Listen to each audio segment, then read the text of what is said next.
So రీసెంట్‌గానే ఆస్ట్రేలియాలో మొట్టమొదటిసారిగా 16 ఏళ్ల లోపు ఉన్న పిల్లలకి సోషల్ మీడియాలో ప్లాట్‌ఫార్మ్ అంటే ఇన్‌స్టాగ్రామ్ కావచ్చు, యూట్యూబ్ కావచ్చు, టిక్‌టాక్ ఇలాంటి వాటిని బ్యాన్ చేస్తూ వాళ్ళ ఏవైతే ఐడీస్ ఉంటాయో బ్లాక్ చేసేలాగా ఒక చట్టాన్ని తీసుకొచ్చారు. సో దీని మీద ఏం చెప్తారు? ఒకవేళ ఇలాంటి చట్టం మన ఇండియాలో వస్తే ఏ విధంగా మీరు దాన్ని ఎంకరేజ్ చేస్తారు?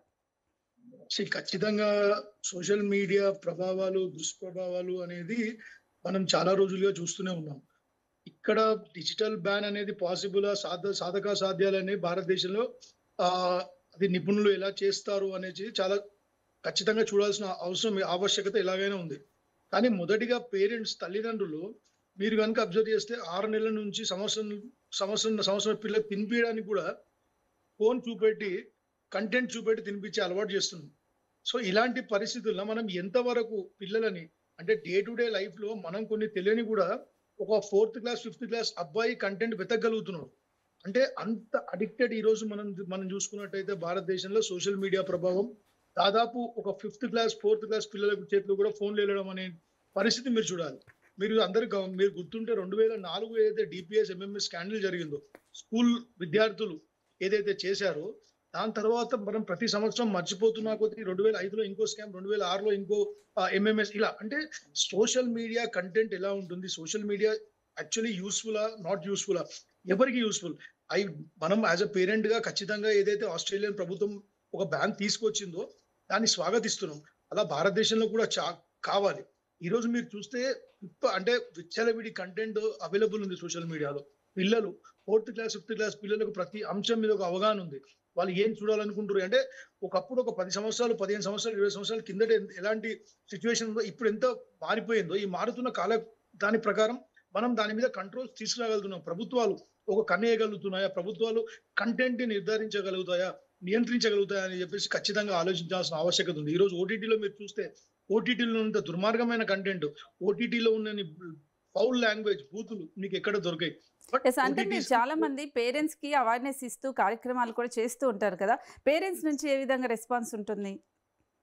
బేసికల్లీ పేరెంట్స్ ఏంటంటే, ఇప్పుడు మనం ఎంతవరకు పిల్లల మీద మనం నియంత్రించగలుగుతున్నాం అనేది ఖచ్చితంగా చాలా తక్కువనే అనాలి. ఎందుకంటే ఫోను ఇయ్యకపోతే తినని పిల్లలు, ఫోన్‌కి అడిక్ట్ అయిన పిల్లలు దాదాపు ఈ మధ్య మీరు ఎన్నో సోషల్ మీడియాలో ఎన్నో దగ్గర చూసారు మీరు. మనం విన్నాం గూడా. కానీ పిల్లలకు ఫోను ఇద్దరిని విడదీయలేని అవినాభావ సంబంధం ఏర్పడింది ఈరోజు. దాన్ని మనం ఏ విధంగా కట్టడి చేస్తున్నాం పేరెంట్స్ అని మేము పేరెంట్స్ కౌన్సెలింగ్ ఇది పేరెంట్స్‌కి కౌన్సెలింగ్ ఇచ్చే అంశం అనేది కన్నా పేరెంట్స్ సొంతంగా అర్థం చేసుకోవాల్సిన అవసరం. దీని దుష్ప్రభావాలు ఎలా ఉంటున్నాయి? పిల్లలు ఏం మాట్లాడుతున్నారు? పిల్లలు ఏం నేర్చుకుంటున్నారు ఈ సోషల్ మీడియాలో? ఏం విజిట్ చేస్తున్నారు? అనేది పేరెంట్స్‌గా మనం ఇది స్కూల్ లెవెల్‌లో ఒక సబ్జెక్ట్‌గా social media content digest, social media awareness అనేది ఎలా అయితే sex education is being imparted in schools. Now I think there is a necessity that even social మీడియాని ఎలా యూజ్ చేయాలి అనేది కూడా ఒక సబ్జెక్ట్‌గా తీసుకొచ్చే ప్రయత్నం ప్రభుత్వాలు చేయాలి. ఈరోజు సోషల్ మీడియాలో పేరెంట్స్ ఎంతవరకు కంట్రోల్ చేయాలంటే శూన్యమనే చెప్పాలి.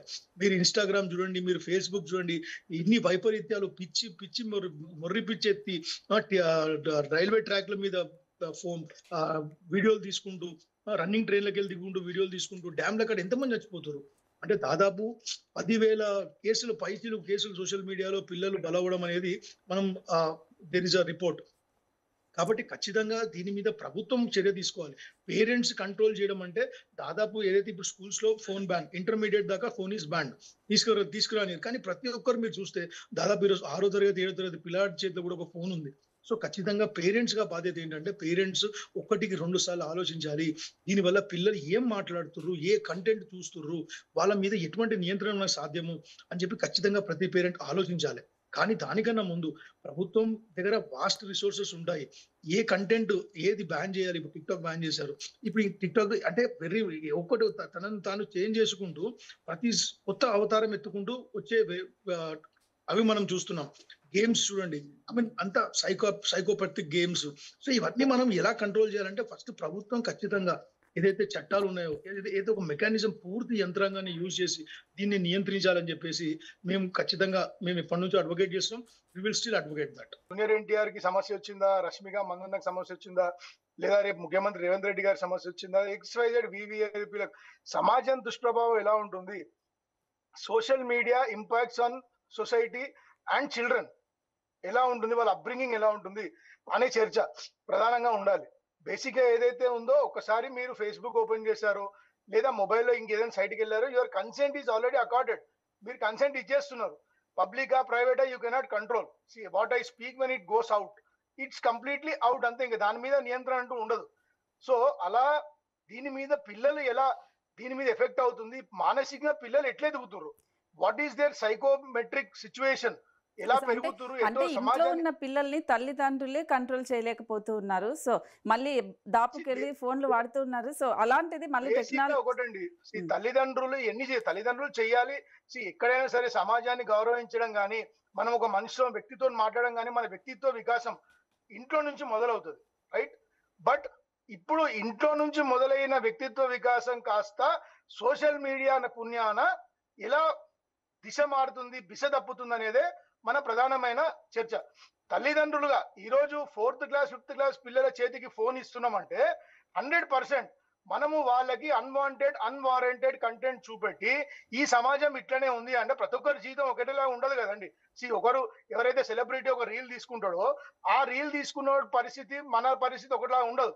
బట్ ఈ సోషల్ మీడియా ఇంపాక్ట్ ఎలా ఉంటుందంటే పిల్లలు నేను ఒక యూట్యూబ్ ఛానల్ స్టార్ట్ చేస్తా, నేను కోట్లు సంపాదించేస్తా అనే ఒక విపరీత ధోరణి మీరు చూస్తే పిల్లలు అట్లా తయారవుతారు. సో తల్లిదండ్రులు ప్రధానంగా వీళ్ళు ఎంత బాధ్యత అయితే తీసుకుంటారో సోషల్ మీడియా ఇంప్లికేషన్స్ మీద స్కూల్స్ లో కూడా సబ్జెక్ట్ పెట్టాలి. ఇప్పుడు శ్రీధర్ గారు ఎట్లయితే చెప్పారో, because it is a vast subject, you cannot have controls on the content and there are so many. ఒకటి కాకపోతే తిరిగి ఇంకో పేరు మీద వస్తుంది, ఇంకో పేరు మీద వస్తుంది, ఇంకో పేరు మీద వస్తుంది. కాబట్టి మనము సోషల్ మీడియా రెస్పాన్సిబిలిటీ అనేది ఒక 5th క్లాస్ లో సబ్జెక్ట్ గా పెట్టి, ఎందుకంటే ఈ రోజు everything is open and fair, nothing is hidden. ఇది ఆగింది, ఈ కంటెంట్ మనం ఆపగలుగుతున్నాము అంటే లేదు. ఒక ప్రధానమంత్రి అయినా తిట్టొచ్చు, ఒక ముఖ్యమంత్రి అయినా తిట్టొచ్చు, ఒక ప్రెసిడెంట్ ఆఫ్ ఇండియా తిట్టొచ్చు, డీప్ ఫేక్ ఏదైతే ఎవరి మీద ఏదైనా చేయొచ్చు. ఈ మధ్యకాలంలో మనం చూస్తే ఎవరో మినిస్టర్, మన ఫైనాన్స్ మినిస్టర్ ఏదో ఒక షేర్ మార్కెట్ గురించి చెప్పిందని, వాస్తవంగా తను చెప్పదు. That lip sync deep fake తో చేసేస్తారు. సో బేసిక్ గా మేము హైదరాబాద్ స్కూల్ పేరెంట్స్ అసోసియేషన్ గా మేము ప్రభుత్వాలకు కానీ స్కూల్ యాజమాన్యాలకు కానీ అలాగే తల్లిదండ్రులకు కానీ విజ్ఞప్తి చేసేదంటే, ఇప్పుడు ఇంకా సోషల్ మీడియాని మీరు ఇంకొన్ని రోజుల్లో జరగబోయే పరిణామాలు, ఈ మీడియా ఇవన్నీ social media will hijack everything. ప్రతి ఏరియాలో ఎవరిదాలు ఇండివిజువల్ గా సోషల్ మీడియా రిపోర్టింగ్ స్టార్ట్ చేస్తారు. కాబట్టి ఇటువంటి సిచ్యువేషన్ లో it is a point of discussion and hour of necessity. ఇప్పుడు సెలబ్రిటీస్ ఈ రోజు జూనియర్ ఎన్టీఆర్ గారు వెళ్ళి తమ మీద ఇట్లా అవుతుంది అన్నది హైకోర్టు సుప్రీంకోర్టుకు వెళ్ళి తెచ్చుకోవడము, మళ్ళీ చిరంజీవి గారు నా ఏది వాడొద్దని తెచ్చుకోవడం, ఇవన్నీ ఓకే. రష్మిక మందన్న గారు deep fake, okay, this all happens.